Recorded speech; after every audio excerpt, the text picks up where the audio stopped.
Julouville, une station balnéaire au sud de Granville. Sa plage de sable fin est l'une des plus réputées de la Manche. Longue de 2 km, elle connaît les plus fortes marées d'Europe. Non loin de là, le Mont-Saint-Michel et juste en face, une perle du littoral, les îles Chausey. C'est dans ce décor paradisiaque que les 29 équipages du Tour de France à la voile ont jeté l'ancre pendant 2 jours. Partis de Fécamp mardi en début de soirée, les trimarans sont arrivés à Julouville par la route après près de 3 heures de route. Hier c'était journée de repos, la première sur le Tour. Et pourtant, on se serait cru dans une journée de course normale. Pour démonter et remonter entre chaque étape, c'est comme ça. Alors là, on a une journée off, donc on a un petit peu plus de temps pour passer plus de temps sur les coques, les vider, etc.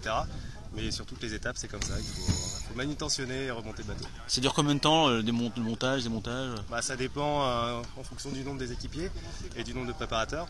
Mais ça peut être 1 heure ou 2 heures en fonction du temps, voire plus là, puisqu'on va passer du temps à préparer les coques pour le lendemain. Donc ça sert à ça les journées de repos? Ça sert à ça les journées de repos, à reposer les équipiers et surtout à préparer le bateau pour le lendemain. Mais ça reste physique quand même si on n'est pas sur l'eau. Ça reste du sport, surtout pour les amateurs, puisqu'on navigue et on prépare le bateau.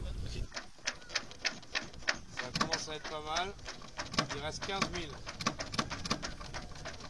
Qu'est-ce que t'en penses toi, à la caméra là? Putain, t'y es presque au fond là.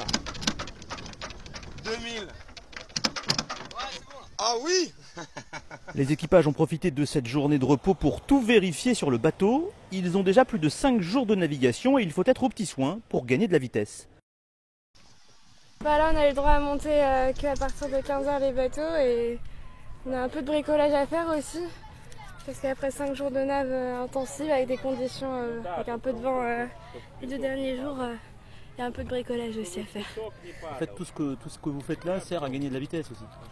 Oui, que le bateau soit fonctionnel, parce que si ça fonctionne pas comme il faut, les manœuvres passent pas bien et du coup il y a des nœuds, il y a tout ce qu'on veut pas qui se passe quoi.